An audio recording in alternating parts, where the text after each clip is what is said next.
हरे राम राम राम हरे हरे, हरे कृष्ण कृष्ण कृष्ण हरे हरे. श्रीमंत संत जगद्गुरु संत तुकाराम महाराजांचा अभंग या ठिकाणी 4 चरणाचा अभंग आपल्या सेवेसाठी घेतलेला आहे. खरं तर सगळ्यांच्या परिचयाचा असा अभंग नाही, परंतु हा आजची जी स्थिती आहे त्या स्थितीच्या आधारावरती आज मकर संक्रांतीच्या निमित्तानं तुकोबारायांनी जो अभंग घेतलेला आहे संक्रांतीच्या साठी, तो अभंग या ठिकाणी आजच्या सेवेसाठी घेतलेला आहे. दिवे तिळ्याला गोळी गोळी जीव झाला, साधना हा पर्व काळ गेला अंतरीचा मळ, पाप पुण्य गेले एका सणाची खुंटले, तुकामणी वाणी शुद्ध जनार्दनी जनी. हा जो अभंग आहे त्या अभंगाचा अर्थ या ठिकाणी आपल्या समोर सांगत असताना तुकोबाराय या अभंगाच्या निमित्तानं असं म्हणतायत, संक्रांतीच्या सणाबद्दल सांगत असताना पूर्वकाळी देव तिळामध्ये त्या ठिकाणी आला आहे आणि त्यामुळे माझा जीव तृप्त झालेला आहे. या पर्वकाळी माझे मनोमालिन्य नाहीसे झालेलं आहे आणि या पर्वकाळात एकदा स्नान केल्याने पाप पुण्य नाहीसे झाले. आता माझी वाचा जगामधल्या शुद्ध जनार्दनांचे वर्णन करीत आहे आणि सर्वांपासून जे बोलणं आहे ते गोड बोलत आहे. अशा प्रकारचा हा अभंगाचा भावार्थ आपण या ठिकाणी बघितलेला आहे. खरं तर अभंगाचं निरूपण करत असताना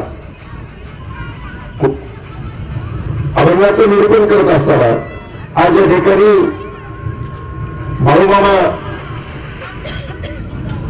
पालखी सोहळा या ठिकाणी आहे. सद्गुरू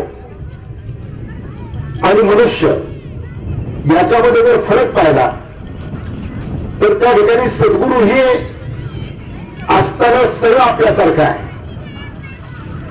जीवनमान आपल्यासारखं आहे, सगळ्या गोष्टी आपल्यासारख्या आहेत. खरं तर सद्गुरू बाळूमामा यांचं जीवन जर पाहिलं, लहानपणापासून बालपणापासून त्या सगळ्या जर गोष्टी पाहिल्या तर निश्चितपणानं त्यांचं बालपण 5 भावंड मायाप्पा आणि सुंदराबाई यांच्या पोटी बाळूमामाचा जन्म झाला. त्यांच्या थोरल्या बहीण गंगूबाई आणि बाळूमामाचा जन्म झाल्यानंतर बाळूमामा ह्या सगळ्या लेकरांपेक्षा थोडंसं त्यांचं जीवन वेगळंच होतं आणि म्हणून वडिलांना निश्चितपणानं नेहमी चिंता वाटायची की काय बाळूमामाचं काय होणार. बाकीची लेकरं वेगळी आणि बाळूमामाचं वागणं थोडंसं वेगळं वाटायचं. परंतु दैवी अवतार घेतल्यानंतर भगवान श्रीकृष्णाचं लहानपण जर आपण बघितलं तर भगवान श्रीकृष्णांचं लहानपण देखील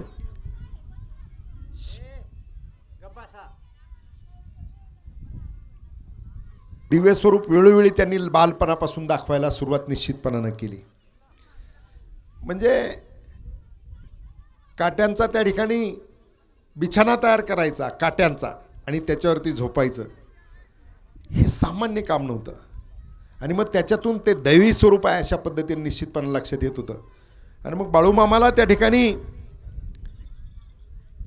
कोणत्याही आईवडिलाची इच्छा असते की व्यवहार लक्षात आला पाहिजे, काही गोष्टी मुलांना आपल्या चांगल्या केल्या पाहिजे, म्हणून त्यांना एका सेटकडे कामाला ठेवण्याचा त्यांचे वडील मायाप्पानं विचार केला आणि चंदू काका म्हणून त्या गावात जे सेट होते त्यांच्याकडे त्यांना त्यांची बकरी आणि जनावरं सांभाळण्यासाठी ठेवलं. त्या सेटने एक त्यांना जेवणासाठी ताट दिलं आणि ते ताट दिल्यानंतर ते रोज जेवण झाल्यानंतर ते स्वच्छ धुवून बाळूमामा एका देवळीमध्ये ठेवायचे. पूर्वी देवळी असायचे, आता देवळी नाही आहेत. आणि त्या देवळीमध्ये ठेवल्यानंतर एक दिवशी एक दुसरा नोकर जो कामाला होता त्या नोकरानं पाहिलं की त्या ताटाला असणारं एक बारीक छिद्र जे होतं त्या छिद्रात बाळूमामा काट्याचा काडी घालायचे आणि त्याच्यातून त्यांचं भोजन करायचे. पण त्या एक दिवशी रात्री एका नोकरानं पाहिलं आणि त्या छिद्रामधून दिव्य प्रकाश त्या ठिकाणी आला आणि तो दिव्य प्रकाश पाहिल्यानंतर बाळूमामा एक विलक्षण व्यक्तिमत्व आहे, देवच आहे अशा प्रकारचं लक्षात आलं. त्या गड्यानं दुसऱ्या दिवशी मालकिनीला सांगितलं आणि मालकिनीने ताट घेऊन घरी जाऊन देवघरामध्ये ठेवलं.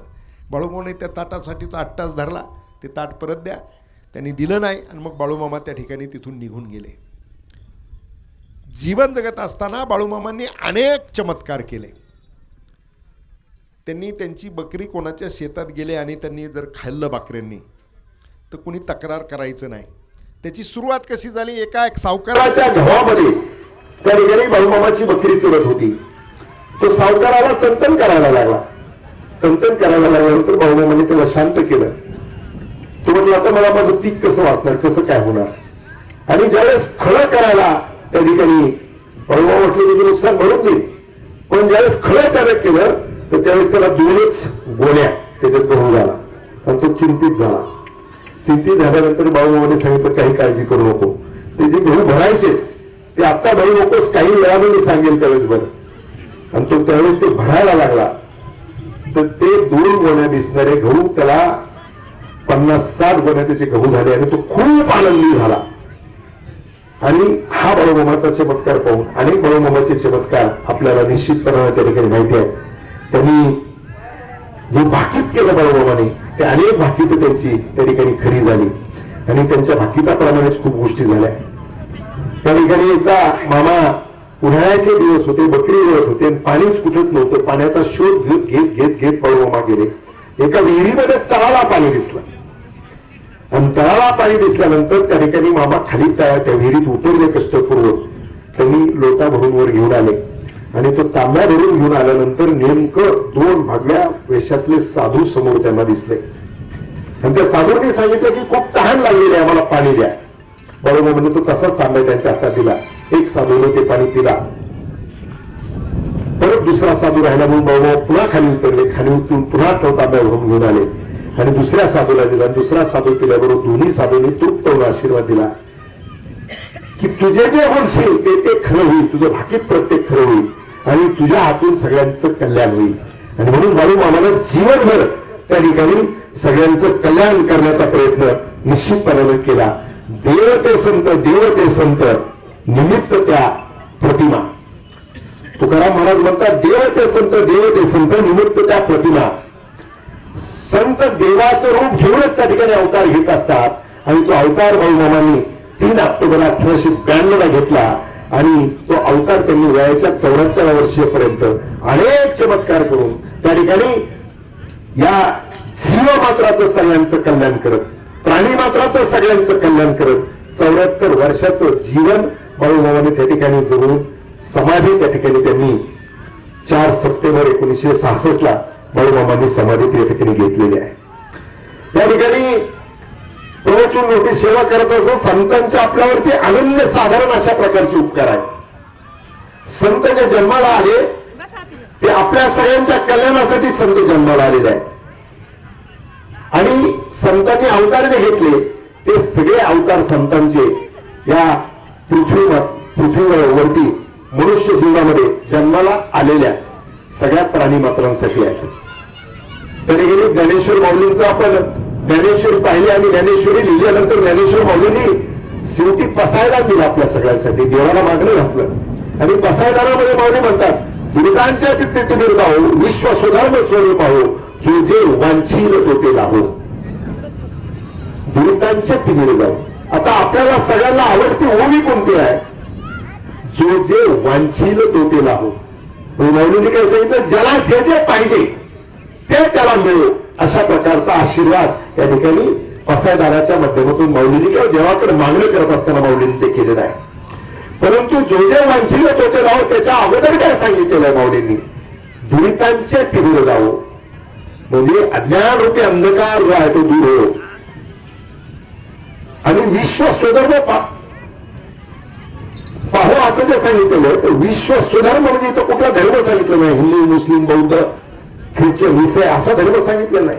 धर्म कोणता सांगितला? मानवता हा धर्म सांगितलेला आहे आणि मानवता धर्म त्या ठिकाणी जागृत होऊन प्रत्येकानं माणुसकीचं जतन करावं आणि मग जो जे वांछील तो ते लाभो अशा प्रकारचं त्या ठिकाणी माऊलींनी आपल्या सगळ्यांसाठीच पसायदान मागितलेलं आहे. खरं तर संतांचं सगळ्यांचं जीवन जर बघितलं तर संत ज्यावेळेस हयात होते त्यावेळेस आपल्याला संत नाही कळाले.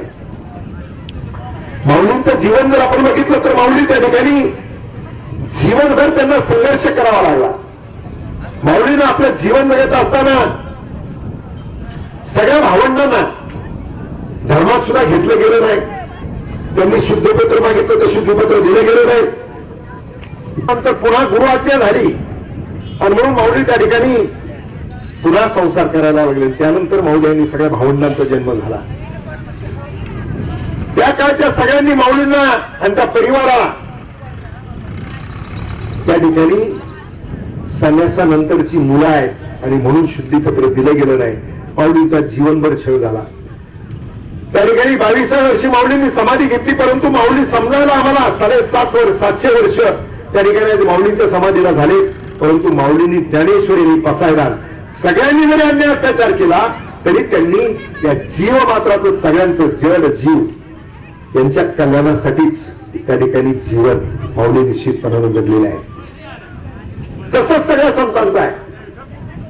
मी जसं सांगितलं देव ते संत निमित्त त्या प्रतिमा. संतांनी देवानी त्या ठिकाणी संतांच्या रूपानं मानवाच्या कल्याणासाठी अवतार घेतले. त्यातले सद्गुरू संत बाळूमामा देखील ह्या जगाच्या कल्याणासाठी त्यांनी अवतार त्या ठिकाणी घेतलेला आहे. आता देव सहज काही माणसं म्हणतात देव कुठं आहे. मी सांगितलं की संतांनीच अवतार देवालाच संतांचा अवतार घेऊन त्या ठिकाणी आलेला आहे. पण देव कुठे आहे या निमित्ताने एक दृष्टांत निश्चितपणानं त्या ठिकाणी पत्रकार साहेब मला आठवतो. तिथे एक साधू मोठी सभा भरलेली आहे. त्या सभेमध्ये देव कुठे आहे असा प्रश्न निर्माण होतो. त्यावेळेस साधू राजाला सांगतात की भांडण भरून दूध आणा. आणि दूध आणल्यानंतर साधू विचारतात त्या दुधात तूप कुठं आहे. तर राजा सांगतो दुधाच्या कणाकणात तूप आहे. त्याची प्रक्रिया आहे. आणि मग असंच एक दुधाच्या कणाकणामध्ये जर तूप आहे तर मग या ठिकाणी तसंच तद्वतच देव प्रत्येक ठिकाणी आहे. सगळ्यांमध्ये देव आहे. सगळ्या प्राणीमात्रामध्ये देव आहे. एक नास्तिक शिक्षक एका आस्तिक विद्यार्थ्याला प्रश्न विचारतो. तो म्हणतो तुला देव कुठे तू जर सांगितलं तर मी तुला एक सफरचंद देईन. तो विद्यार्थी सांगतो गुरुजी देव कुठं नाही हे तुम्ही सांगितलं तर मी तुम्हाला 2 सफरचंद देईन. विठ्ठल जळीस्तरी भरला रीता ठाव नाही उरला. ज्ञानेश्वर माऊली म्हणतात विठ्ठल जळीस्तरी भरला रीता ठाव नाही उरला. म्हणजे कुठंच अशी जागा नाही की तिथं देव नाही. देव सगळ्या ठिकाणी आहे. पण देव समजायला देव कळायला आपल्याला ती दृष्टी येण्याची आवश्यकता आहे. खरं तर आज हा पर्व काळ संक्रांतीचा आहे. आजपर्यंत दिवस लहान आहे आणि रात्र मोठी आहे. संक्रमण या ठिकाणी होत असताना आज कर्क राशीतून मकर राशीत सूर्यप्रवेश करतोय. उद्यापासून केलेला दिवस मोठा होणार आहे, रात्र लहान होणार आहे. हे संक्रमण आहे. संक्रमण अनेक गोष्टीमध्ये होतं, पण संक्रांतीचा पर्व काळ जो आहे तो या ठिकाणी एक गोड पद्धतीचा त्या ठिकाणी काळ दिलेला आहे. त्या ठिकाणी आपल्याला तुकाराम महाराज अभंगाच्या निमित्तानं उपमा देत असताना तिळाला ब्रह्माची उपमा त्यांनी दिलेली आहे. अभंगामध्ये म्हणत असताना देव तिळाला गोड गोड जीव झाला. ब्रह्माला म्हणजे देव या ठिकाणी उपमा देत असताना ब्रह्माला देवाची उपमा आणि जीवाला तिळाची उपमा या ठिकाणी तुकाराम महाराजांनी दिलेली आहे. जीव आणि देव याचं ऐक्य झालं की त्या ठिकाणी दुःख नाहीसं होतं आणि सुख आणि आनंद प्राप्त होतो. त्या रंगामध्ये सांगत असताना अंतरीचा मळ त्या ठिकाणी घालवण्याच्या दृष्टिकोनातून महाराज म्हणतात साधना पर्व काळ गेला अंतरीचा मळ. अंतरीचा मळ म्हणजे काय. अहंकार, काम, क्रोध, मोह, मद, मत्सर हा अंतरीचा मळ आहे आपल्या. हा अंतरीचा मळ जो भरलेला आहे तो अंतरीचा मळ त्या ठिकाणी घालवण्याच्या दृष्टिकोनातून खरं तर आपण जुन्या काळामध्ये जुन्या काळातली काही माणसं या ठिकाणी आहेत आपण जुन्या काळामध्ये घागरी असायच्या, घागरी तिचं तोंड लहान असायचं आणि ती घागर पाण्यात पाणी शेरण्यासाठी सोडल्यानंतर ती घागर लवकर त्याच्याकडे बुडत नसायची का, तर त्याच्यात हवा आहे. तसंच आपल्यातला तो सगळ्या गोष्टी अहंकार वगैरे सगळ्या गोष्टी याच्या लवकर निघत नाही. ते घागरीचं तोंड ज्यावेळेस बुडेल आणि त्याच्यात पाणी शिरायला लागलं, ती हवा बाहेर निघाली की घागरीमध्ये पाणी यायचं, ती पाणी मग त्या ठिकाणी घागर बाहेर काढली जायची. अशाच प्रकारे आपलं जे मन भरलेलं आहे, ज्या ज्या गोष्टीनं भरलेलं आहे, ज्या ज्या पापानं भरलेलं आहे, त्या सगळ्या गोष्टी त्या ठिकाणी बाहेर गेल्या आणि मन शुद्ध झालं की मन शुद्ध झालं आणि अंतरीचा मळ त्या ठिकाणी जातो आणि अंतरीचा मळ गेला की त्या ठिकाणी आपल्याला निश्चितपणानं आपल्याला पर्वकाळ साधला आपला जातो, असं या ठिकाणी संत तुकाराम महाराज आपल्याला सगळ्यांना सांगतायत. खरं तर आपल्या तोंडात दात आणि जीभ आहे. ही जीभ किती मोठं कार्य करते बघा. संतत्वाला प्राप्त व्हायचं असेल तर काय केलं पाहिजे? ज्ञानेश्वर माऊलींनी सांगितलं एवढं गोड आहे, तैसे साच आणि मावा मितुल्याने वसाळ शब्द जैसे फुलवळ अमृताचे. बोलण्यात सगळं आपल्या. म्हणून कबीर महाराज म्हणतात, दंत कहे जीभ को हम 32 तू अकेली माय. दंत कहे जीभ को हम 32 तू अकेली माय. फिर एक बार टेढ़ी चलू तो 32 गिर जाए. कोण म्हणते? जीभ म्हणते. एक बार टेढ़ी चलू तो 32 गिर जाए. जिभेने जर एखाद्याला वाईट बोललो आपण तर मग 32 पडल्याची नौबत येते, हे कबीर महाराज या ठिकाणी सांगतायत. म्हणून जिभेनं आपल्याला त्या ठिकाणी आपला आदर्श जीवन घडवायचं असेल तर आपली वाणी फार चांगली असली पाहिजे. आपण कोणाची निंदा करता कामा नये. पाप घालवायचं असेल तर त्या ठिकाणी आपली वाणी आपलं पाप घालू शकते. पुण्य मिळवायचं असेल तर आपण आपल्या जिभेला पुण्य मिळवू शकतो. आपण बोलणं जे आहे ते आपलं बोलणं खूप चांगलं असलं पाहिजे. एकदा असं ते पेशंट एका डॉक्टरकडे ऍडमिट असतं आणि ते ऍडमिट असलेल्या पेशंट जे आहे त्या पेशंटला डिस्चार्जची वेळ येते आणि डिस्चार्जच्या दिवशी डॉक्टर त्याला समजून सांगत असतात की आता तुम्ही बरे झालात, खूप चांगले झालात, आता घरी जा, वेळेवरती जेवण करा, चांगलं खायची सुरुवात करा, चांगलं चुंगलं जीवाला खा, म्हणजे आजारी पडणार नाही. तेवढेच बायको बाहेरून पळत आली, पळतच आली. तुम्ही डॉक्टर सांगा यांना, मी रोज म्हणजे वेळेवर जेवण, चांगलं खा, पण माझं ऐकतच नाही. आणि मग असं डॉक्टरच्या माड्यावर घालावं लागतं. आता डॉक्टरनी काय म्हणावं सांगा, डॉक्टरनी काय म्हणावं. म्हणून आपण त्या ठिकाणी काय बोलतो हा सगळ्यात महत्वाचा विषय. आणि पाप आणि पुण्य या गोष्टीचा विचार जर करायचा असेल तर आपल्या वाणीवरती सगळ्या गोष्टी अवलंबून आहेत. एकदा त्या ठिकाणी नुसत्या दुसऱ्याच्या म्हणजे एखादा सात्विक व्यक्ती त्याची निंदा जरी केली तरी आपल्याला पाप लागतं. एक साधू एकदा असा दुपारचा मध्यान्ह जेवणाची वेळ झालेली होती, साधू रस्त्याने चालला होता. एक सात्विक महिला अशीच बाळूमामाची पालखी आली म्हणून तिचं दर्शन घेऊन, पालखीचं दर्शन करून पूजा अर्चा करून त्या ठिकाणी ती चाललेली होती. आणि तिने रस्त्यानं आलेला हा साधू सात्विक आहे, त्याला आपण जेवणाचा आग्रह केला पाहिजे. जेवणाची वेळ झालेली आहे म्हणून ती आग्रह करते आणि आग्रह केल्यानंतर जेवणाला ज्यावेळेस घेऊन जाते त्यावेळेस साधूला विनंती करते, साधूला नमस्कार करते. साधू तिच्याकडे पाहतात, तिच्या लक्षात येतं की सात्विक महिला आहे आणि त्या सात्विक महिलेचं साधू निमंत्रण स्वीकारतात. निमंत्रण स्वीकारून त्या ठिकाणी साधू त्या ठिकाणी महिलेच्या घरी जेवायला जातात. ती पोट कौतुकाला खूप घाई आपल्या घरी साधू आले म्हणून जे जे बनवता येईल ते बनवते, साधूला जेवायला वाढते. आणि वाढत असताना तिच्या सहज डोक्यात येतं की आणखी एखादा गोड पदार्थ असता तर बरं झाला असतं. तिला असं वाटतं माझ्या शेजाऱ्यांनी काही गोड केलं असेल तर जावं, तिच्याकडून जर गोड पदार्थ मिळाला तर साधू आणखी तृप्त होती. शेजारणीकडे जाती. गेल्यानंतर पूर्वी होतं शेजारची भाजी इकडची भाजी तिकडे जायची. आता फार शॉर्ट झालंय, अजून चालू आहे खेड्यापाड्यामध्ये, पण शहरामध्ये अजिबातच नाही राहिलं. शेजारच्या फ्लॅटमध्ये कोण राहतंय माहित होत नाही.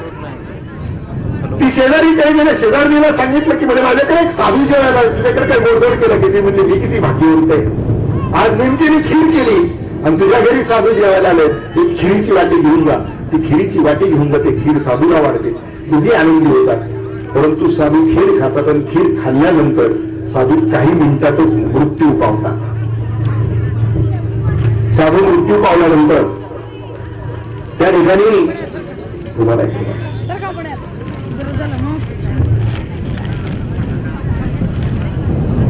साधू मृत्युमुखी पडतात आणि मृत्युमुखी पडल्यानंतर त्या ठिकाणी हिला प्रश्न पडतो की आपण तर खूप भक्तिभावानं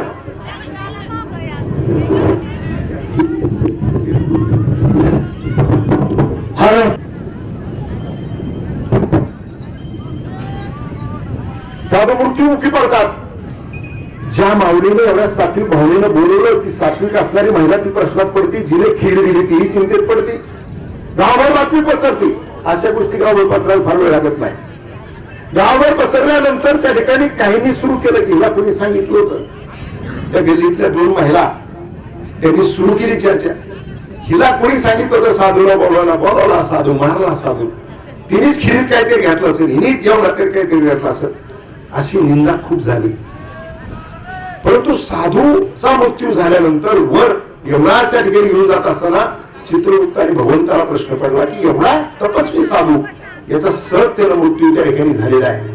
आणि म्हणून त्या ठिकाणी शोधलं जातं, दिव्य दृष्टीने पाहिलं जातं की या साधूचा मृत्यू कसा झाला. महिला तर तिने जेवायला बोलवलं ती सात्विक होती, तिने खीर दिली ती सुद्धा सात्विक होती. आणि मग लक्षात येतं की एक घार नागाला पकडून चाललेली होती. नाग आकांतानं स्वतःचा जीव वाचवण्याचा प्रयत्न करत असला, त्याच्या तोंडातलं विष त्या खिरीच्या वाटीत पडलं आणि ते विष गेल्यानंतर साधू मृत्युमुखी पाडला. त्या ठिकाणी चित्रगुप्त विचारतोय पाप कोणाच्या डोक्यावर टाकायचं. म्हणजे जिने जेवायला बोलवलं तिच्या डोक्यावर टाका.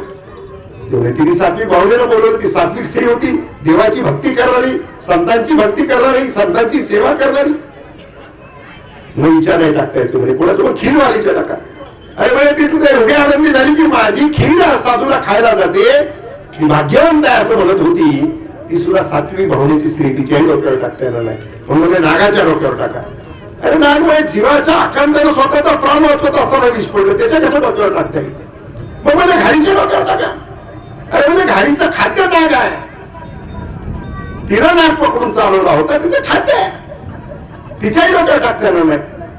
मग विचारतात कोणाच्या डोक्यावर टाकायचं. मग प्रभू सांगतात की ज्या 2 महिला त्यांची निंदा करीत होत्या त्यांच्या डोक्यावर टाकून द्या. सात्विक व्यक्तीची निंदा केल्याचं पाप देखील आपल्या डोक्यावर पडतं, याचं चिंतन या ठिकाणी निश्चितपणे आपण सगळ्यांनी करण्याची आवश्यकता आहे. आणि म्हणून हे जीवन जगत असताना आपल्याला संत आणि आपण फार मोठा फरक नाहीये.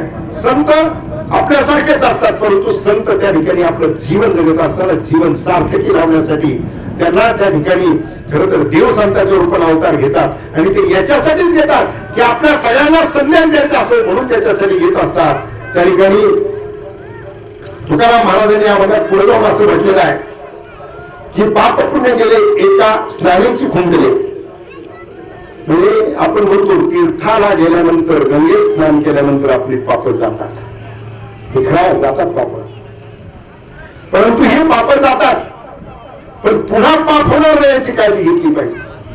आपण प्रवचन ऐकतो, आपण कीर्तन ऐकतो, आपण सप्त्याला जातो, आपण देवाला जातो, गंगेला गेल्यानंतर पंढरपूरला गेल्यानंतर चंद्रभागेत स्नान करतो. चंद्रभागेला माझं काय चुकलं असेल ते मला माफ कर, सगळं माझं पाप धुवून टाक. पण परत आल्यानंतर आपण पुन्हा पाप होणार नाही याची काळजी घेत नाही. वाल्मिक ऋषी काशीला गेलेले असताना त्या ठिकाणी वाल्मिक ऋषी असं पाहतात की तिथं कुकुट ऋषींचा आश्रम असतो. त्या आश्रमामध्ये 3 स्त्रिया जातात रोज. जाताना त्या स्त्रिया एकदम मलिन झालेल्या, एकदम मळालेल्या, ओळखू सुद्धा येणार नाही तितक्या घाण झालेल्या स्त्रिया त्या कुकुट ऋषींच्या आश्रमात जातात. आणि काही वेळानं बाहेर ज्यावेळेस येतात त्यावेळेस अत्यंत तेजस्वी त्या स्त्रिया बाहेर येतात. 1-2 दिवस पाहतो आणि तो त्यांना आढळतो. एक दिवशी विचारतो की तुम्ही तिथे जाता आणि तिथून जाताना खूप मलिन झालेला असता, येताना एकदम तेजस्वी होऊन येतात, काय प्रकार आहे. म्हणजे तू आज जाऊन बघ. काय तुम्ही कोण आहात. त्यांनी सांगितलं आम्ही नद्या आहोत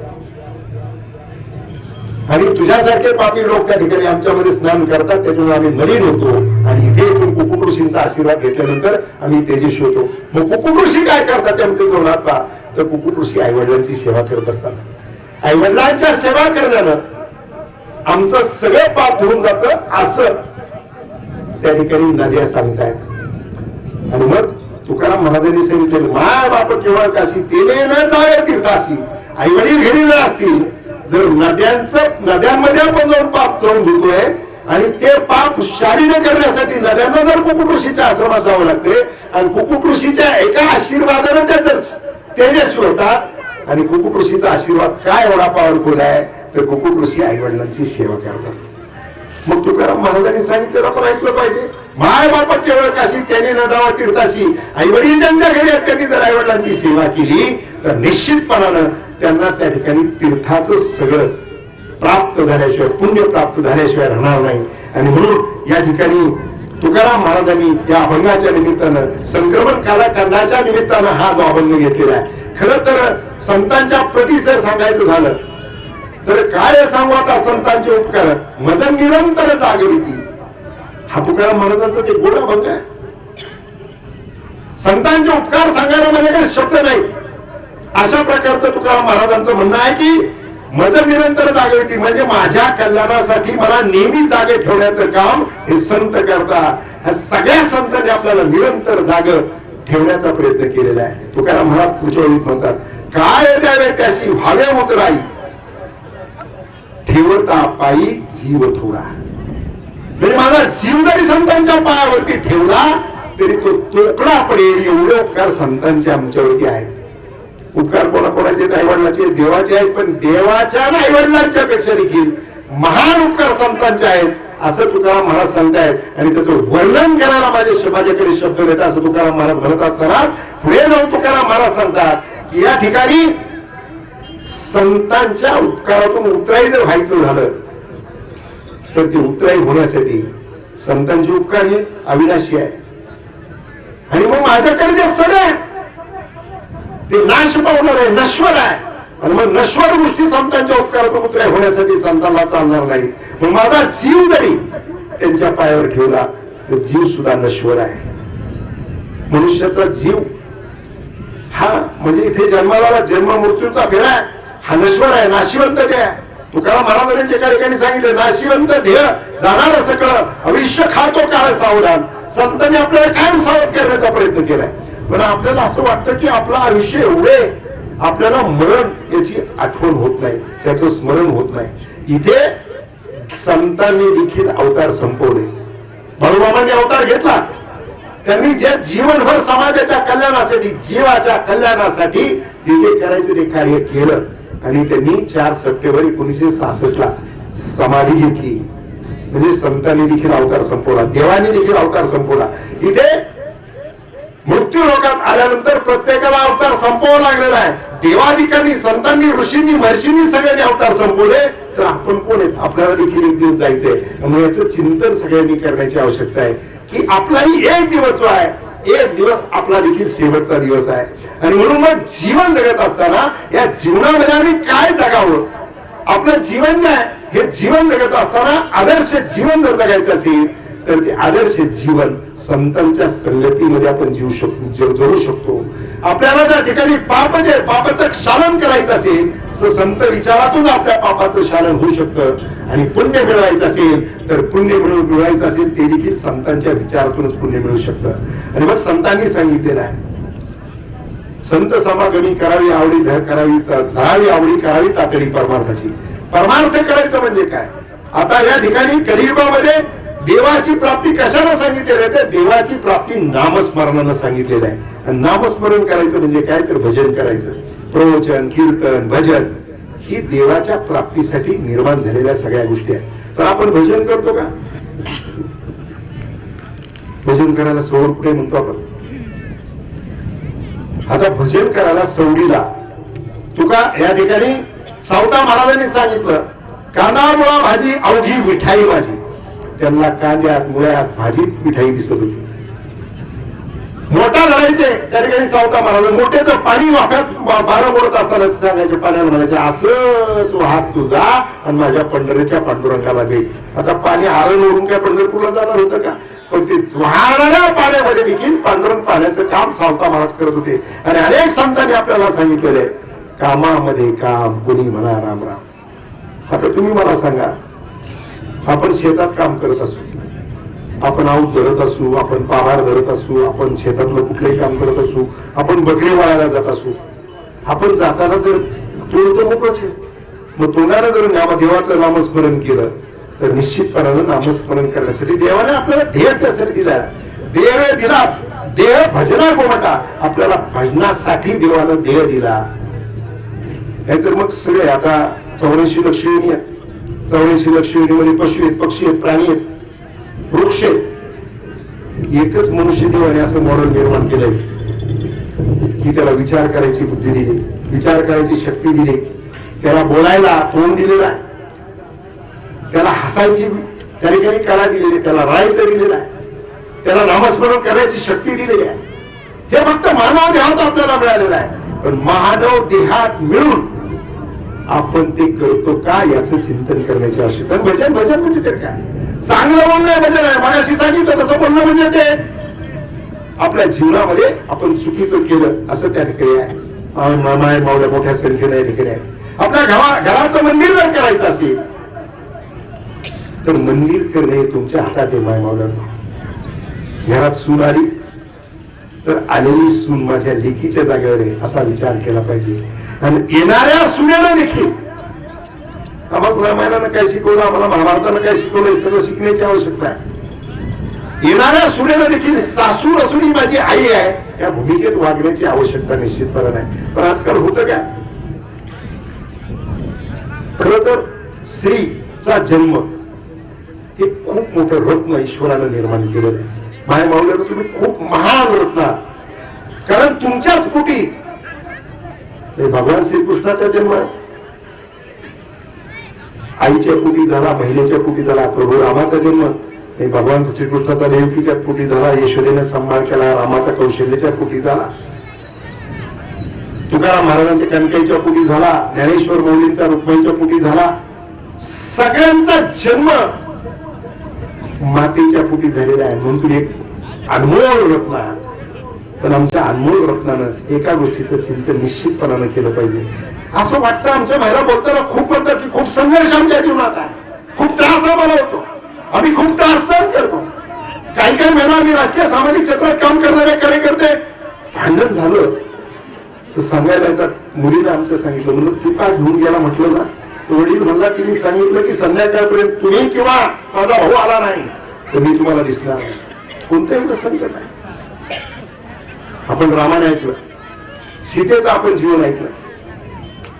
सीता माता भगवतीचं रूप होतं, परंतु जन्म घ्यायला आईची कोस मिळाली नाही, जमिनीतून प्रकट झाली. जन्म झाला, स्वयंवर असला, प्रभू श्रीरामाने स्वयंवर जिंकला. स्वयंवर जिंकल्यानंतर तो बाण उचलला, तोडल्यानंतर त्या ठिकाणी पुष्पभागाला मला घालायला आमची माता सीता त्या ठिकाणी प्रभू रामाच्या पुढे गेली. प्रभू रामाच्या पुढे गेला, मंगलवाद्य वाजलं नाही. खरं तर आनंदाचा प्रसंग होता, मंगलवाद्य वाजायला पाहिजे होतं, पण मंगलवाद्य वाजलं नाही. परशुराम प्रकट झाला. परशुराम म्हणला यशोदाने कोणी तोडलं मी त्याला सोडणार नाही. मंगलवाद्य वाजलं नाही. लग्न झाला, सीता अयोध्येत आली. अयोध्येत आल्यानंतर कैकेयी यांचं मंथरा पकड झाली.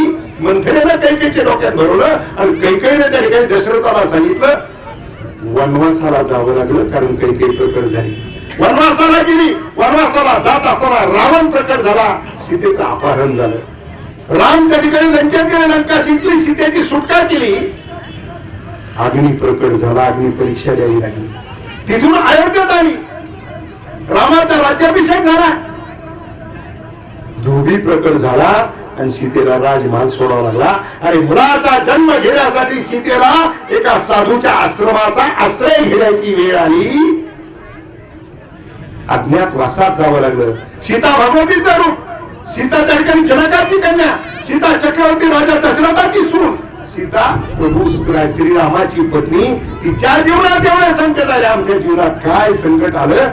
1% तरी सीतेच्या तुलनेत आपल्या जीवनात संकट आहे का याचा विचार आपण करण्याची आवश्यकता आहे. आणि म्हणून जीवन जगत असताना खूप चांगल्या पद्धतीचं जीवन त्या ठिकाणी आपण जगलं पाहिजे. आपल्या तोंडातून चांगल्या प्रकारचे वाक्य बाहेर पडले पाहिजे. आपला त्या ठिकाणी खरं तर आई किती भोमोल आहे.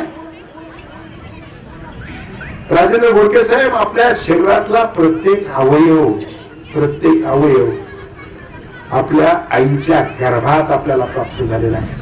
आपल्याला दिलाय ते सगळं आईला दिलेलं आहे. पण हे सगळं देत असताना आमच्या मातांनो एका गोष्टीचा विचार करा. एका गोष्टीचा विचार करा. मूल झालं, त्याचं कौतुक करता, कुठपर्यंत करता, लग्न होईपर्यंत किती लग्नाचा आनंद असतो, किती आनंद घेतो आपण लग्न होईपर्यंत. सून आणण्यासाठी किती आनंद घेतो. आणि मग जर मुलगा आणि सून जर एकत्र झाले आणि थोडस तुमच्याकडे जर लक्ष झालं तर मग आमच्या मायनाला काय बोलतं त्याचा विचार करा बरं सगळ्यांनी तुम्ही. माझा पप्या लग्न होईपर्यंत लई चांगला होता, पण लग्न झालं आणि एवढा बायकोच्या आरी गेला, बैल झाला, नुसता बैल झाला, इथपर्यंत बोलायच्या मर्यादा आपल्या जातात. पण बोलता बोलता पुढे पण बोलून जातात. काही मावल्या जावाई जर चांगला मिळाला आणि तो जर विंकीच्या ऐकण्यातला असला तर ते म्हणतात मला ताईचं मात्र माझ्या लई चांगलं झालं, कारण जावाई ताईच्या शब्दाच्या पुढे नाही. मग आता हे जर बैल येतो तो कोणी. पण आपली वाणी जी आहे, तुकाराम महाराजांनी तर सांगितलं नाही, माझी वाणी जनार्दनाची वाणी झाली आणि मी गोड झालो, अशा प्रकारच्या अभंगाच्या निमित्तानं तो करायला सांगताय. आणि मग आपलं जीवन आदर्श करायचंय, आपलं जीवन सार्थकी करायचं असेल तर आता मी शेवटचे 5 मिनिटं माझे राहिलेले आहेत. कारण तसे किती वाजले, 8:30ला महाराजांनी सांगितलेलं आरती ती करायची म्हणून. मी एकच सांगतो आता शेवटचं त्या ठिकाणी मी आपल्या सगळ्यांना एक संदेश देऊन जाणार आहे. तुकाराम महाराजांनी आपल्याला आणखी एक संदेश दिलेला आहे. आता तरी पुढे हाच उपदेश नका करू नाश आयुष्याचा. कालपर्यंत काय झालं ते जाऊ द्या, होऊ द्या, सोडून द्या. कालपर्यंत झालेलं आज आपल्या ठिकाणी बाळूमामाने सद्गुरू बाळूमामांचे पदस्पर्शाला आपली भूमी पुणित झाली. कालपर्यंत घडलं ते घडलं, सगळं सोडून द्या. तुका म्हणे म्हणजे मागे काय झाले, मागे झाले पाहू नका, पुढे जाणे नाही तुका. आता इथून पुढे आपलं जीवन जगत असताना कसं जगलं पाहिजे. खरं तर आव्हानं खूप आले. आता मोबाईल आला आपल्याकडे, माणसं मोबाईलचे एवढे आसक्त झाले की आम्ही जे आहे मोबाईल हा माहितीचा फार मोठा स्रोत आहे. जगात काय चाललंय मोबाईल मुळे कळतंय, पण शेजारी काय जुळतंय ते कळत नाही, कारण मोबाईल मध्ये आम्ही व्यवस्थित झालेलं आहे. आणि म्हणून आपल्याला जीवन जगत असताना अत्यंत आदर्श जीवन आपल्या सगळ्या जगायचे. आज कोणती आव्हान आहेत आपल्या सगळ्यांच्या पुढे, आपल्याला सगळ्यांच्या पुढे सगळ्यात मोठं आव्हान आहे जगण्याचं. काल गजानन मंदिर नावाचा कंडक्टर माझा मित्र आहे, त्याचा मुलगा 28 वर्षाचा मुलगा, कुठलंही व्यसन नाही काय नाही, सिव्हिअर हार्ट अटॅक आला, जागेवरती गेला. 28 वर्षाचा तरुण, 28 वर्षाचा मुलगा जातो. त्या आईवडिलांच्या दृष्टिकोनातून किती वाईट घटना आहे. हे काय घडतं याचं चिंतन करण्याची आवश्यकता आहे. आज मित्रांनो सगळ्यात महत्वाचं जर घडत असेल, माझ्या माय मावल्यांना सगळ्यांना माझी विनंती आहे, इथे ज्येष्ठ माझ्या माय मावल्या बसलेल्या आहेत. जुना कालखंड बघा, जुन्या कालखंडामध्ये आम्हाला 100चं आयुष्य मिळालं. ते 100चं आयुष्य जीवन जगत असताना आमची माणसं जगली, त्याचं कारण त्यांना साधन नव्हते. माणसं आमची नांगरटी करत महिन्यात चालत होते. आमच्या मायमाला पहाटे दळण करत होत्या, जात्यावरचं दळण होतं, जात्यावरचं दळण करून त्या गरम पिठाच्या भाकरी घेऊन आमच्या मायमावल्या सकाळी जात होत्या. सकाळची न्यारी होत होती, चालून होत होतं, व्यायाम होत होता, साधनं नव्हते, परंतु आनंद खूप होता, आरोग्य चांगल्या पद्धतीचं 100 वर्षाचं आयुष्य मिळालं. आज आमचे पोर 28 वर्षाला जर शेवटचा श्वास घेणार असतील, हार्ट अटॅक जाणार असतील, तर याचं कारण काय हे शोधलं पाहिजे. याचं मूळ कारण आहे आमच्या पूर्वीच्या महिला, आमच्या माता भगिनी, तुमच्या सगळ्यांच्या आया ज्या तरुण असतील त्यांनी बघा, ज्या म्हाताऱ्या बसले त्यांनी बघा, त्या ठिकाणी पूर्वीच्या काळात भाजी करत असताना तेलाच्या बाटलीच्या बोटाला, बाटलीच्या तोंडाला बोट लावत होत्या आणि 4 थेंब तेल टाकत होत्या. त्यावेळेच तेल प्युअर होतं, ते करडीचं होतं, ते शेंगदाण्याचं होतं, ते तेल प्युअर होतं, त्याच्यात भेसळ नव्हती. आज आमच्याकडे तेल, आता शेंगदाण्याचे तेल कसं मिळतं, कुणी हुशार आहे खरी मावली आमची सांगाल का कसं मिळतं? शेंगदाण्याचं तेल कसं किलो आहे? 150 रुपये झाला. तुम्हाला सांगायचं नाही, नका सांगू. 1 किलो शेंगदाण्याचं तेल तयार झालं 4 ते 5 किलो शेंगदाण्याचा. शेंगदाण्याचा भाव 125 रुपये आहे. 500 रुपयाचे शेंगदाणे जर 1 किलो शेंगदाण्याचं तेल तयार व्हायला लागतात, तर ते तेल तुम्हाला 150 रुपयात कसं मिळतं? ते शेंगदाण्याचं तेल नाही, त्याच्यावर फक्त शेंगदाण्याचा फोटो आहे. पूर्वी आमची आई प्युअर तेल बाटलीच्या तोंडाला बोट लावून 4 थेंब टाकत होती. आज आम्ही 20 पळीनी टाकतोय. आमचं आयुष्य कमी व्हायला लागतंय काय? याचं चिंतन करा. आदर्श जीवन जगायचं असेल किंवा माणसं आमच्या पुढच्या पिढ्यांना आयुष्य मिळायचं असेल, तर ते आयुष्य मिळण्यासाठी आज आमच्या पोरांचं ताट विषयुक्त आहे. ते ताट विषमुक्त करावं लागेल. म्हणजे कोरोना येऊन गेला, कोरोनात पत्या माणसांच्या जवळ जात नव्हती, पण पुन्हा कोरोना आलाच नव्हता असं आपल्याला सगळ्यांना वाटायला लागलं. देव संकेत देतो आणि देवाच्या संकेताप्रमाणे त्या ठिकाणी देवानं संकेत देऊन मध्ये एक महामारी आणली ना आपल्याला नेले. आता तेलात विष आहे. आमच्या शहरात राहणाऱ्या लेकरांना प्यायला दूध मिळते, पिशवीतलं दूध पाजू नका. नाही दूध पाजलं तरी चालेल, परंतु त्या ठिकाणी पिशवीतलं दूध हे एका प्रकारचं विषयच आहे. आज जेवढं दूध या देशामध्ये लागतंय, आमच्या जनावरांपासून मिळणारं दूध 50% दूध भेसळीचं आहे. आपण भाजीपाला पिकवतो, आम्ही शेतकरी, आपण सगळे शेतकरी आहोत. किमान घरच्या पुरते 4 वाफे भाजीपाल्याचे, त्याला लेंडी खत वापरा, त्याला शेणखत वापरा, त्याला भूमित्र वापरा, त्या ठिकाणी त्याला जैविक खत वापरा, जैविक औषध वापरा, 4 वाफे घरच्यांपुरते करा. कारण फवारणीचं भाजीपाला कॅन्सरकडे घेऊन जातो. आणि दुसरी आणि सगळ्यात महत्वाची गोष्ट मी सांगणार आहे, माझी परवची रुपी सेवा मी थांबवणार आहे. आपण काय खातो याचा विचार केला पाहिजे. एकीकडे अन्नाचं ताट आमचं जे आहे ते विषमुक्त नाही, विषयुक्त आहे. ते विषमुक्त करण्याची ताकद तुमच्यात आहे, तो प्रयत्न करा. दुसरी बाजू मी आपल्याला सांगेन, आमच्या मायमावल्या सध्या सगळा एक शॉर्टकट आहे. आमची मुलं जर शाळेत जायची असतील, शाळेत जाताना लेकराला आग्रह धरला की त्याला आपण 10 रुपयाची नोट देतो. त्या 10 रुपयाची नोट दिलं ते लेकरू काय खातं तुम्हाला माहिती आहे? गेल्यानंतर ते कुरकुरे खातं. कुरकुरे चविष्ट लागतात. 10 रुपयाचे कुरकुरे 48 ग्रॅम येतात. त्याचा 1 किलोचा भाव 208 रुपये पडतो. शेंगदाण्याचा भाव जो आहे तो शेंगदाण्याचा भाव 125 रुपये आहे. एक गुळाचा खडा, एक मुठभर शेंगदाणे जर दिले तर 5 रुपयातच पडते. 2 शेंगदाण्याचे लाडू बनवून दिले तर 6-7 रुपयाचे लाडू तुम्ही तुमच्या लेकराला देऊ शकता. ते कुरकुरे खाते, ते कुरकुरे खाऊन त्याचं आयुष्य कमी होतंय. त्याला उद्या अर्धा रवा बळी पडणार. आज लहान लहान लेकरांना कॅन्सर सापडायला लागलाय. त्याचं कारण असलं काहीतरी बाहेरचं खाल्लं जाते, त्याच्यामुळे कॅन्सर व्हायला लागलाय. आमचे बरेच जण इथं पिसुऱ्यात कोणी खात नाही, पण बरेच जर तंबाखू खातात. पिसुऱ्यात कोणी खात नाही ना, नाही खात कोणी, कोणीच खात नाही. मला माहिती, मी पिसुऱ्यात किती वर्ष झाले, तो लहानपणापासून येतो. तंबाखूची पुडी 10 ग्रॅमची खाणाऱ्यांना माहितीये केवढ्याला मिळते? 10 रुपयाला. 1 ग्रॅम पडला 1 रुपयाला. तंबाखू पडते 1000 रुपये किलो, बदामे 800 रुपये किलो. आमच्या गुटखा खाणारे काही माझे तरुण मित्र आहेत. गुटख्याची 375 ग्रॅमची पुडी 30 रुपयाला आहे. 8 रुपये ग्रॅम पडतो. 8000 रुपयाला गुटखा पडतो 1 किलो. 8 प्रकारचे ड्रायफ्रूट घेतले, बदाम घ्या, काजू घ्या, शेंगदाणा, खोबरं, तुमचा ड्रायफ्रूट मध्ये जे जे पदार्थ आहेत सगळे घेतले ना तरी 8000 रुपयात एक महिनाभर घर खाईन देते. मग गुटखा खायचा का बदाम काजू खायचे याचा विचार करा. माणसं सहज बोलताना म्हणतात बदाम काजू काय गरीबाचं खाणं आहे का? मग गुटखा काय गरीबाचं खाणं आहे का? तंबाखू काय गरीबाचं खाणं आहे का?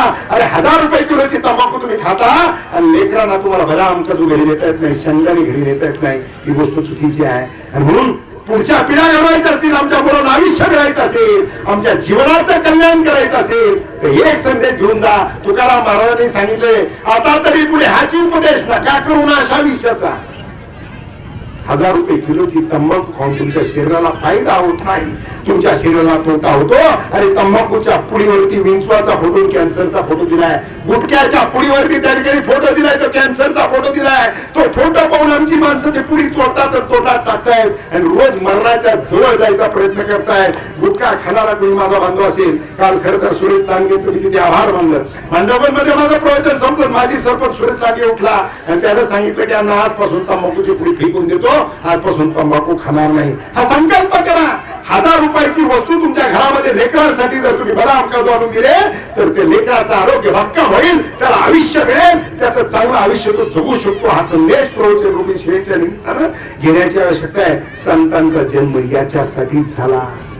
बाळूमामा शिव्या द्यायचे, ती शिव्या देऊन एखादा उपदेश केल्यानंतर त्याचं कल्याण व्हायचं.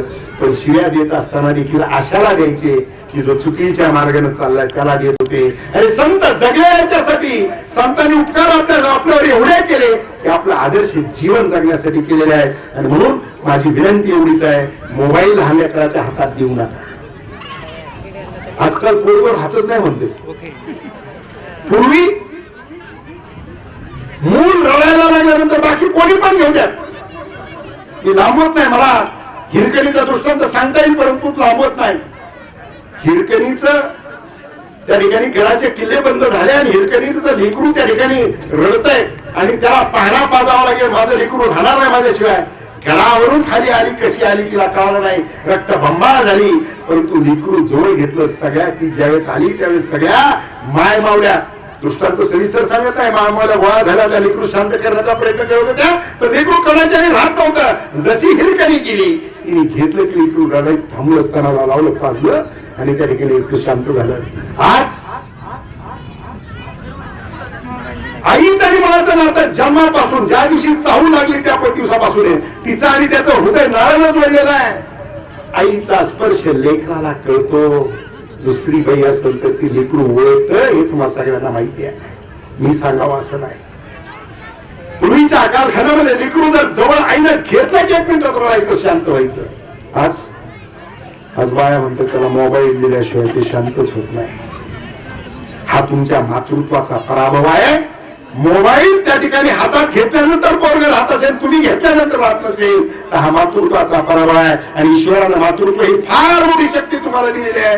ती शक्ती गमावू नका. तुमच्या लेकराचा आणि तुमचा स्पर्श टिकून राहायला पाहिजे. लेकरू तुमच्या 12 वर्षापर्यंत लेकराच्या हातात मोबाईल देता कामा नये याची काळजी घेण्याची आवश्यकता आहे. आणि लेकराच्या हातात मोबाईल द्यायचा नसेल तर माईच्या हातातला मोबाईल कमी झाला पाहिजे. आई बापाला माझी विनंती आहे, लेकरं मोबाईलमुळे जर काही चुकीच्या गोष्टी करत असतील तर पहिल्यांदा आई बापानं मोबाईल कमी वापरायला सुरुवात केली पाहिजे.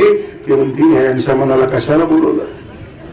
पण मी आलोय याच्यासाठी, तुमच्या कल्याणाचा मंत्र देण्यासाठी आलेलो आहे. भविष्य जे भविष्य अंधकार आहे ते भविष्य खरं तर आज खूप अडचणीतून आपण चाललेलो आहे. अडचणीतून मार्ग काढायचा असेल तर तो तुमच्या हातात आहे. आणि तो मार्ग हे संत मंडळी आपल्या सगळ्यांना दाखवत आहे. आणि तो संत मंडळी दाखवलेल्या मार्गावर चालायचं असेल तर देवाचं नामस्मरण करा. वाईट गोष्टी सगळ्या सोडा. ज्या चुकीच्या गोष्टी आहेत त्याचा त्याग करा आणि चांगल्या गोष्टी घ्यायला सुरुवात करा.